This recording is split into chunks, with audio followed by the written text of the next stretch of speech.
श्रद्धांजली अर्पण करून आपण या कार्यक्रमाला या ठिकाणी सुरुवात करत मी विनंती करेन सर्वांना की आपण आपल्या जागी उभे राहायचं आहे। आपण त्या मृतात्म्यांना या ठिकाणी श्रद्धांजली अर्पण करत आहोत।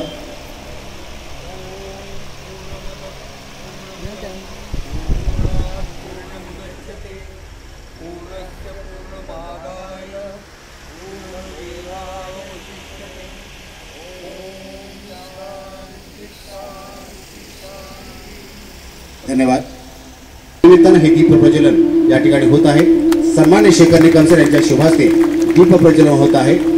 यानंतर तुम्हाला सर्वांचे एक लाडके व्यक्तिमत्व सन्मान्य मुख्याधिकारी विशाल भोसले सर यांच्या शुभ हस्ते देखील दीप प्रज्वलन होत आहे। सन्मान्य प्रकाशजी देशपांडे सर साहित्य क्षेत्रातील एक आघाडीचं नाव आदरणीय प्रकाशजी देशपांडे सर यांच्या शुभ हस्ते देखील दीप प्रज्वलन झालेलं आहे। खाकी वर्दीतील एक अभ्यासू आणि एक जाणकार व्यक्तिमत्व आदरणीय राजेंद्र कुमार राजमाने साहेब डीवायएसपी चिपळूण यांच्या हस्ते देखील दीप प्रज्वलन झालेलं आहे। सन्मान हस्ते देखील दीप प्रज्वलन झालेलं आहे। आणि यानंतर आम्हा महाराष्ट्राचा आराध्य दैवत छत्रपती शिवाजी महाराज यांच्या प्रतिमेला देखील पुष्पहार अर्पण करण्यात येत आहे। पण छत्रपती शिवाजी महाराज की, छत्रपती शिवाजी महाराज की जय हर व्हायचं आहे। छत्रपती शिवाजी महाराज ज्यांनी मुख्याधिकारी सन्मान्य विशाल भोसले साहेब यांच्या शुभ आदरणीय शेखर निकम सर यांचे एकूणच यांचे कोणत्या यांचा देखील यथोचित सन्मान करायचा आहे।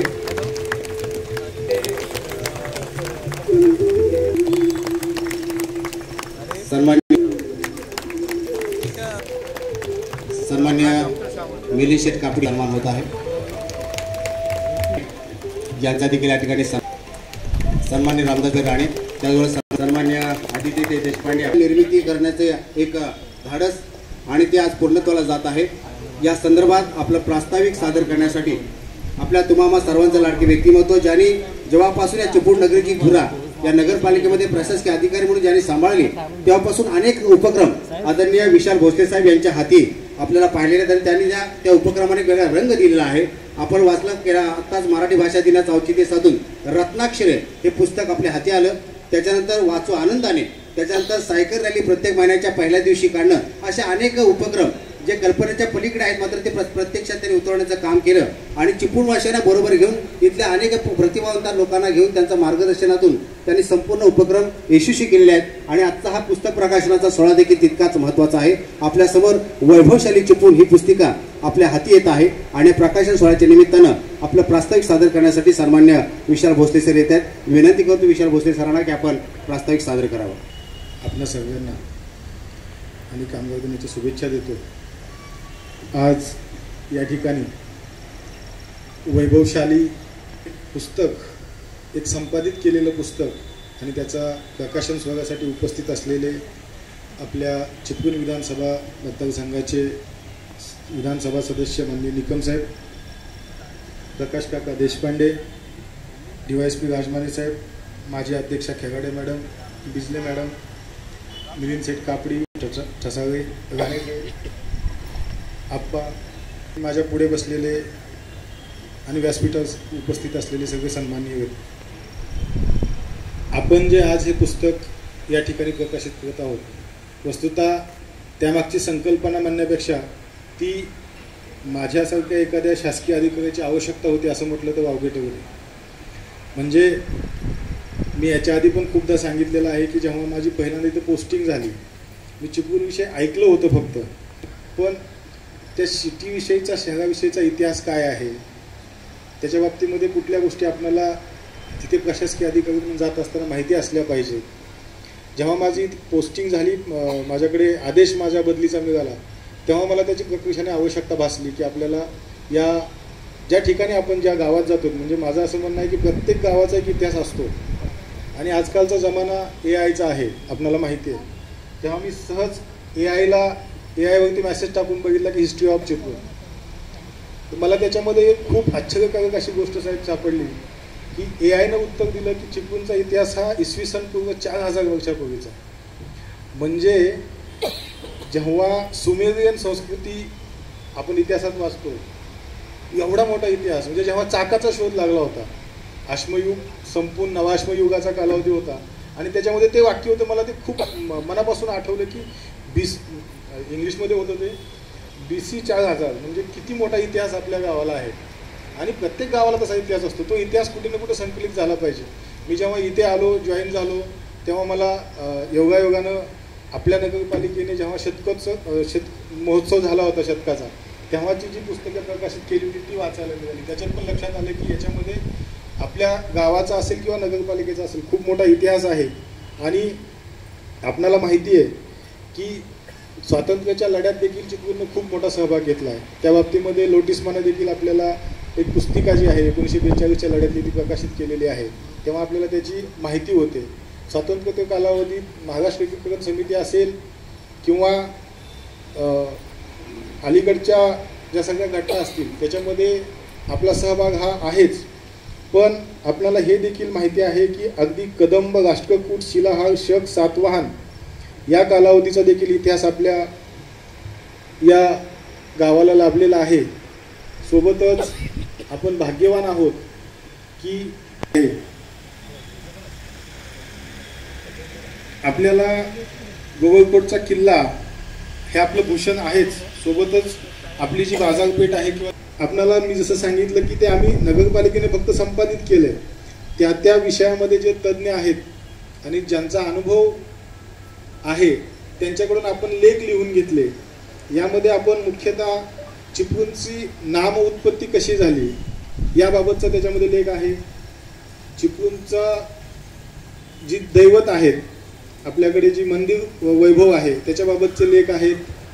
नगरपालिकेचा इतिहास आहे त्याचा एक स्वतंत्र लेख आपण संपादित केलेला आहे.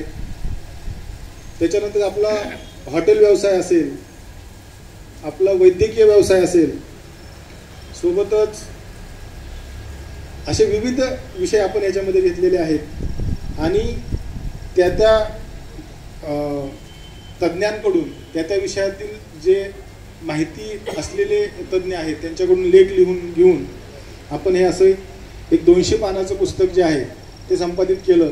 हे संपादित करत असताना मला आवर्जून सांगावं लागेल की आमचे जे 22 लेख लिहून देणारे आमचे जे महोदय आहेत त्यांना मी 10 दिवसाची फक्त मुदत दिली होती की मला 10 दिवसाच्या आत तुम्ही लेख लिहून द्यावेत. वास्तविक हे लेख लिहून देणं किंवा लिहून घेणं याच्यामध्ये योगेश जे असतील, प्रकाश काका देशपांडे असतील यांचा खूप मोठा वाटा होता. मी फक्त आपण काय म्हणूया मुकादम होतो की यांच्याकडून यांना सांगायचं, त्यांच्याकडून त्यांना सांगायचं. आणि एका ठिकाणी आपण त्याला इंग्लिशमध्ये मॅनेजर म्हणूयात, ते मॅनेज फक्त करत होतो. आणि सगळं कष्ट जे आहे योगेश जे असतील, लोटिसमा असेल, डॉक्टर बाबासाहेब आंबेडकर वाचनालय असेल आणि आमचे जे 22 लेखक प्लस माझ्या ऑफिसचे जे सहकारी पेडामपूर साहेब असतील, बापू असतील यांनी केलेलं आहे. मला असं वाटतं की याच्यामध्ये कमी कालावधी मी जो लेख लिहिण्यासाठी दिला होता त्याच्यामुळे काही गोष्टी सुटू शकतात. आणखीन वेळ दिला असता तर सगळा डिटेल इतिहास त्याच्यामध्ये आला असता. पण आपली ही प्रथम आवृत्ती आहे. आपल्याला अजून वाचकांना आणि संशोधकांना त्याच्यामध्ये निश्चित जागा आहे. आपल्याला जर वाटलं की या गोष्टीचा याच्यामध्ये समावेश आलेला नाही आहे तर त्या देखील गोष्टी मी पुढच्या पुस्तकामध्ये, पुढच्या आवृत्तीमध्ये नक्कीच समाविष्ट करून घेऊ. ज्यांनी ज्यांनी मदत केली त्यांना, तसेच एकूणच चिपळूणच्या इतिहासात ज्यांनी हातभार लावला अशा सगळ्या ज्ञात अज्ञातांच्या प्रती मी माझं गुण व्यक्त करतो आणि मला बोलण्याची संधी दिली त्याबद्दल धन्यवाद मानतो. जय. विशाल भोसले सर यांचा विशाल दृष्टिकोन या नगरीसाठी अत्यंत लाभदायक ठरत आहे आणि म्हणून असे नेहमीच उपक्रम आपल्या समोर येतात. त्या उपक्रमांचा आपण साक्षीदार होत असतो. चिपळूणचा वैभवशाली चिपळूण नावानं एक पुस्तक येणं आणि ते वैभव साहित्य व कृतीच्या माध्यमातून येणं हे आपल्यासाठी फार महत्त्वाचं आहे. पुढील पिढीसाठी हा दस्तावेज अत्यंत महत्त्वाचा आहे आणि म्हणून यासाठी इथल्या जाणकार अभ्यासू अशा लेखकांनी, साहित्यिकांनी, प्रतिभावंतांनी लिहिलेले लेख आहेत. म्हणजे या ठिकाणी निवड करण्यात आलेले जे लेखक सुद्धा आहेत ते सुद्धा तितकेच ताकदीचे होते आणि म्हणून त्या सर्वांच्या एकंदरीत अनुभवातून हे शब्द या ठिकाणी आपल्याला प्राप्त झाले आणि त्याचा लेख आपल्याला वाचता येणार आहे. चिपळूण आणि साहित्य म्हटलं की ज्यांचं नाव नेहमीच आघाडीवर असते सन्मान्य तुम्हाला सर्वांचे मार्गदर्शक प्रकाशित देशपांडे सर यांचं या पुस्तिकेसाठी फार महत्त्वाचं असं योगदान आहे. त्याचबरोबर सन्मान्य श्री धनंजय चित्रे साहेब यांचा देखील लेख या पुस्तकामध्ये आहे. सन्मान्य श्री समीरजी कोवळे यांचा देखील लेख या निमित्तानं या पुस्तकात आहे. सन्मान्य सौ डॉक्टर मीना लोक मॅडम यांचा देखील लेख या पुस्तकामध्ये आपल्याला प्राप्त झाले आहे. सन्मान्य प्रशांतजी पटवर्धन साहेब, सन्मान्य डॉक्टर यतीन जाधव साहेब, सन्मान्य श्री धीरजी वाटेकर साहेब, सन्मान्य श्री दादा खातू साहेब, सन्मान्य श्री मंगेश तथा बाबू तांबे साहेब, सन्मान्य श्री मंदार ओक साहेब, त्याच्यानंतर श्री अरुण इंगावले साहेब. साहित्यिक क्षेत्रात एक चांगलं आघाडीचं नाव. त्याजवळ सन्मान्य राष्ट्रपाल सावंत साहेब यांचं परवाचे पुस्तक देखील प्रकाशित झालेलं आहे. सन्मान्य श्री ॲडव्होकेट प्रसाद चिपळूणकर साहेब, त्याचबरोबर ज्यांचा नामोल्लेख आदरणीय सरांनी घेतला की ज्यांचं फार महत्त्वाचं योगदान आहे की सर्व लेखकांनी दिलेले जे लेख आहेत ते लेख घेऊन त्यांना एका धाग्यात गुंफण्याचं काम, ते पुस्तक निर्मिती प्रक्रियेपर्यंत सगळ्यात महत्त्वाचं काम हे योगेश भांडागळे यांच्या माध्यमातून झालेलं आहे. त्यामुळे त्यांचा देखील लेख या ठिकाणी या पुस्तकामध्ये एक लेख आहे. त्याचबरोबर सन्मान्य बापू काणेसाहेब यांचा देखील लेख या पुस्तकामध्ये समाविष्ट आहे. सन्मान्य श्री संदेजी पवार, सन्मान्य श्री पत्रकार सतीश कदम साहेब, सन्मान्य श्रीमती संगीता जोशी मॅडम, सन्मान्य श्री राजेंद्र कुमार शिंदे, सन्मान्य श्रीमती आसावरी देशपांडे मॅडम, सन्मान्य श्री किशोरजी फडके आणि सन्मान्य श्री राम बापट या 22 लेखकांचे लेख या पुस्तकामध्ये समाविष्ट आहेत. तर प्रत्येक लेखाला एक वेगळा विषय आहे, वेगळा आशय आहे आणि अतिशय चांगल्या पद्धतीनं प्रत्येकाने याच्यामध्ये मांडणी केलेली आहे. आणि म्हणून आपल्या सर्वांसाठी एक सक्षम अशी पुस्तिका आपल्या हाती येणार आहे आणि आपल्या सर्वजण ती वाचण्यासाठी उत्सुक असतो. या पुस्तिकेचं प्रकाशन आपण या ठिकाणी करत आहोत. मी मान्यवरांना विनंती करतो की आपण या पुस्तिकेचं प्रकाशन करायचं आहे. हे वाचकांच्या हाती सुपूर्द केलं जात आहे. दरम्यान उमेशजी साकपाळ यांचं आगमन झालेलं आहे. आपलं मनापासून स्वागत आहे. पुस्तक प्रकाशन होत आहे. सन्मान्य शेखर निकम सर, सन्मान्य मुख्याधिकारी विशाल भोसले सर, सन्मान्य प्रकाशजी देशपांडे सर, सन्मान्य सूर्यकांत केरडे, सन्मान्य राजेंद्र कुमार राजमाने सर, सर्वच आपले अतिथीगण यांच्या शुभास्ती या ठिकाणी प्रकाशन सोहळा होत आहे. एकदा जोरदार टाळ्या होत्या वैभवशाली चिपळूणसाठी. एक विचार पूर्णत्वास जात आहे आणि त्यासाठी आपल्या अनेकांचं सहकार्य लाभलेलं आहे. प्रकाशजी देशपांडे साहेब यांचा या ठिकाणी यथोचित असा सन्मान करायचा आहे. आपल्या चिपळूणनगरीला साहित्याचा लाभलेला हा प्रकाश आहे आणि या प्रकाशातूनच अनेक साहित्य कृती हे प्रकाशित होत असतात आणि म्हणून आज हा विशेष सन्मान सन्मान्य प्रकाशजी देशपांडे साहेबांचा केला जात आहे. चिपळूण पाहिलं, त्याचे कौतुक केले आणि त्यानंतर अनेक साहित्य उपक्रम, साहित्यिक चळवळ या ठिकाणी राबवली गेली आणि यासाठी हे महत्त्वाचे चेहरे आपल्यासाठी या शहराला लाभलेले आहेत. सन्मान्य प्रकाशजी देशपांडे सर यांचा सन्मान या क्षेत्रामध्ये देखील आपली महत्त्वाची भूमिका बजावत असतात. त्यामुळे सर्वांचे मित्र योगेश भांडागळे यांनी या पुस्तिकेसाठी फार मेहनत घेतलेली आहे. सगळ्यांचे लेख एकत्रित करणे, त्याच्यामध्ये काही त्रुटी असतील, त्यांचं फार मोठे योगदान आहे. आजच्या क्षणापर्यंत योगेश भांडागळे यांनी आपली महत्त्वाची अशी भूमिका बजावलेली आहे. कर्तव्यदक्ष असे एक चिपळूणकर आदरणीय योगेश भांडागळे यांचा सन्मान या ठिकाणी सन्माननीय विशाल भोसले साहेब यांच्या शुभास्ती होत आहे. व्यासपीठावर बसलेले आणि व्यासपीठाच्या समोर असलेले सर्व मान्यवर, सर्वांना नमस्कार. खरं तर बोलायचं म्हटलं की घाम फुटतो, लिहायला बरं वाटतं कारण लिहिताना समोर कोण नसतं. आताच्या काळात आपण बघितलं तर इतिहासातील व्यक्ती किंवा इतिहासातील संदर्भ यांची मोडतोड होत असताना, त्याच्यावर वादविवाद होत असताना चिपळूणचा इतिहास लोकांसमोर यावा, नव्या पिढीसमोर यावा म्हणून वैभवशाली चिपळूण हे पुस्तक प्रकाशित करण्याचं धाडस ज्यांनी केलं त्या विशाल भोसले सरांना मनापासून धन्यवाद देतो. खरं तर अधिकारी येतात, 2-3 वर्ष काम करतात आणि निघून जातात, पण असे काही अधिकारी असतात की ते आपल्या कामाचा वेगळा ठसा इथे उमटवून जातात. भोसले साहेब चिपळूणात आलेला अधिकारी हा प्रमोशनवर जातो, तुम्हाला माहिती आहे, इतकं त्यांचं कामही चांगलं आहे. त्यामुळे भोसले साहेब कदाचित 1-2 वर्षांनी निघूनही जातील, पण त्यांनी आपल्याला जे आज काय हे पुस्तक दिलं इतिहासाविषयी, तो अनमोल ठेवा, आपण कधीच विसरू शकणार नाही. इतकं मोठं काम त्यांनी केलं आहे. मागे जो व्यासपीठाच्या मागे जो बॅनर दिसतोय त्याच्यावर त्या पुस्तकाचं मुखपृष्ठ आहे. त्या मुखपृष्ठावर तुम्ही बघितलं तर चिपळूण नगरपालिकेची बापटाळीतली पहिली इमारत तुम्हाला दिसेल आणि आत्ताची इमारत दिसेल. चिपळूणची बाजारपेठ ही एक महत्त्वाचं केंद्र होतं. चिपळूणची पूर्वीची बाजारपेठेतलं ती गांधी चौकातलं तुम्हाला तिथे जनता साडी सेंटर वगैरे ते कपड्यावर लिहिलेलं पेंटिंग केलेलं तुम्हाला दिसेल. आणि आत्ताचं तुम्हाला बाजारपेठेचं स्वरूप काय आहे हे तुम्हाला दिसेल तिथे. म्हणजे तुमच्या लक्षात येईल की चिपळूण शहराला खूप मोठा इतिहास आहे. परशुरामाने निर्माण केलेली ही भूमी तिथपासून अगदी शिवरायांचा काळ असेल किंवा त्याच्या आधीच्या काळातले सुद्धा ताम्रपट असतील किंवा शिलालेख असतील त्याचे सुद्धा उल्लेख आपल्याला पाहायला मिळतात. आपण सर्व भाग्यवान आहोत. छत्रपती शिवाजी महाराज शिवराज्याभिषेकापूर्वी महिनाभर इथं होते. हे किती मोठं आपल्या सगळ्यांचं भाग्य आहे. असं चिपळूण शहराला खूप मोठा इतिहास आहे. आम्ही एक साधं सोपं केलं की त्या क्षेत्रातले जे लेखक आहेत त्यांना आम्ही विषय दिले.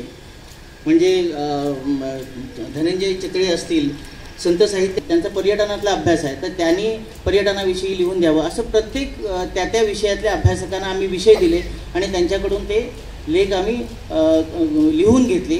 खरं तर भोसले साहेब म्हणले तसे वेळ कमी होता, तरीही कमी वेळात सगळ्यांनी लेख दिले आम्हाला. त्यामुळे हे काम करणं आम्हाला खूप सोपं पडलं. चिपळूण नगरपालिकेला सुद्धा खूप मोठा इतिहास आहे. ब्रिटिशांच्या काळात ही नगरपालिका स्थापन झाली. तो इतिहास तुम्हाला या पुस्तकामध्ये वाचायला मिळेल. अगदी सांगायचं झालं तर ब्रिटिशांच्या काळात जेव्हा रावसाहेब खातू नगराध्यक्ष होते, खरं तर रावसाहेब ही पदवी खातू साहेबांना ब्रिटिशांनी दिलेली. त्या काळात आपला राष्ट्रध्वज जो आहे आपला भारताचा, तो शासकीय कार्यालयांवर फडकवायचा असं त्यावेळेच्या सगळ्या राष्ट्रपुरुषांनी नेत्यांनी ठरवलं. आणि तेव्हा ब्रिटिशांची पदवी असणारे रावसाहेब खातू त्यांनी आपल्या नगरपालिकेवर आपल्या भारताचा राष्ट्रध्वज त्यांनी फडकवला आहे. इतकं मोठं आपल्या नगरपालिकेला इतिहास आहे. किंवा आजवरचा आपण जर खूप मागचा जर आढावा घेतला तर खूप लोकांनी त्यासाठी योगदान दिलेलं आपल्याला या ठिकाणी दिसेल. मग अगदी आजपर्यंत झालेले सगळे नगराध्यक्ष असतील. देशपांडे काका म्हणले की आपलं दुर्दैव की पहिले जे नगराध्यक्ष आहेत रंगूनाना पत्की, त्यांचा आपल्याकडे साधा फोटोसुद्धा नाही आहे. म्हणजे ते देशपांडे काका खूप सांगतील त्यांच्याविषयी. जमीनदार होते, खोत होते, किंवा अगदी नगरशेठ असतील, रेडीज, त्यांनीसुद्धा खूप मोठ्या संस्थांना आणि सगळ्यांना खूप मोठी मदत केली. असं काय म्हणतात त्याला की चिपळूणचा इतका वैभवशाली इतिहास आहे की तुम्ही पुस्तक बघितल्यानंतर तुमच्या लक्षात येईल की त्याच्यामध्ये नेमकं काय आहे. अगदी आपल्या चिपळूणच्या नावापासून, म्हणजे शिवपुती नसेल, चिवोपळूण असेल, तिथपासून ते अगदी चिपळूणपर्यंत ह्या नावाला इतिहास आहे. गाढव तळाला गाढव तळ का नाव पडलं, प्रकाशजी देशपांडेंचा लेख आहे. भेंडी नाक्याला भेंडी नाका नाव का पडलं, बहादूर शेखला बहादूर शेख नाका नाव का पडलं, ते आत्तापर्यंतचं आंबेडकर चौक, ही नावांची जो इतिहास आहे तोही तुम्हाला या पुस्तकात वाचायला मिळेल.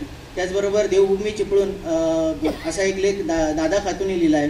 त्यामध्ये त्यांनी खूप जुने संदर्भ दिले. त्यात त्यांनी असं लिहिलंय की आपलं हे आता नवीन बाजारपूल जो झाला आहे तिथपर्यंत त्यावेळी मचवी येत होते. एवढी आपली नदी तेवढी गाळाने भरलेली नव्हती. इतकं खूप मोठं आपल्याला वैभव लाभलेलं आहे. चिपळूणातलं शहरातलं मंदिर वैभव असेल ते धनंजय चितळेंनी त्याचा उल्लेख केला आहे. नगरपालिकेचा इतिहास बापू काणेंनी छान पद्धतीने मांडला आहे. चिपळूणची शैक्षणिक प्रगती कशी झाली म्हणजे तुम्ही कल्पना नाही करणार. आता इंग्रजी शाळांचं फॅड आहे, पण त्या काळात नगरपालिकेनं इंग्रजांच्या काळात त्यांची भाषा समजावी इथल्या लोकांना म्हणून नगरपालिकेने इंग्रजी माध्यमाची शाळा सुरू केली होती. म्हणजे किती आपला इतिहास संपन्न आहे हे तुमच्या सहज लक्षात येईल. राष्ट्रपाल सावंतांनी जी साहित्य संमेलनं सगळी झाली त्या साहित्य संमेलनांचा इतिहास छानपणे मांडला आहे. प्रशांत पटवर्धनांनी कलाकार सगळे आहेत त्या सगळ्यांची माहिती डॉक्टर काशीनाथ घाणेकरांपासून ती सगळी तुम्हाला माहिती वाचायला मिळेल. ऑफबीट टुरिझम डेस्टिनेशनमध्ये धीरज वाटेकरांनी चिपळूणमध्ये बघण्यासारखं काय आहे आपल्याला माहीत नसतं. आपण चिपळूणात राहत असलो तरी की अरे आपल्याला काय बघता येईल, आपल्याकडे पाहुणे आले तर त्यांना कुठे नेता येईल, तर तेही त्यांनी छान पद्धतीने मांडलं आहे. त्याचबरोबर दिग्गजांच्या सहवासाने पुनीत झालेली नगरी समीर कोवळेंनी लेख लिहिला आहे. मला दिसत नाही आहेत तिथे समीर कोवळे. तर त्यांनी इथे आंबेडकर असतील, बाबासाहेब आंबेडकर असतील, सावरकर असतील, ही सगळी मोठी मंडळी आपल्याकडे येऊन गेलेत. इंदिरा गांधींपासून पु ल देशपांडेंपासून सगळी. तर त्यांनी खूप मेहनतीनं जी लोकं आलेत त्या सगळ्यांचा संदर्भ आणि उल्लेख त्या लेखामध्ये त्यांनी केला आहे. तरुण भारतचे पत्रकार राजेंद्र शिंदे यांनी राजकीय पटलावर म्हणून लेख लिहिला आहे. अगदी राजाराम शिंदे त्यांच्या आधीपासून जे आमदार आत्तापर्यंत झाले किंवा नगराध्यक्ष झाले, रंगूनाना पत्की असतील ते आत्तापर्यंतचे, सुरेखा ताई खेराडेंपर्यंतचे, ह्या सगळ्याचा आढावा त्यांनी छान पद्धतीने घेतला आहे.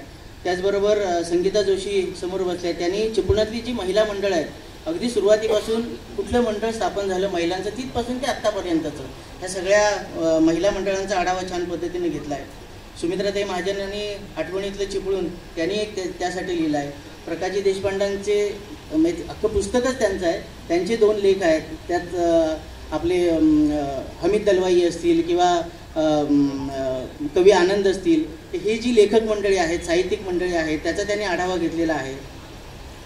मुद्दामून मी एक चिपळूण नगरपालिकेची जी शतकोत्तर सुवर्ण महोत्सव झाला त्यावेळी जी एक पुरवणी काढली गेली होती, त्यातला एक मी अण्णा शेट्टेंचा एक मुद्दामून लेख घेतला की त्या काळात नेमकं चिपळूण कसं होतं आणि काय काय बदलत गेलं, तो लेख जसा मी घेतला आहे.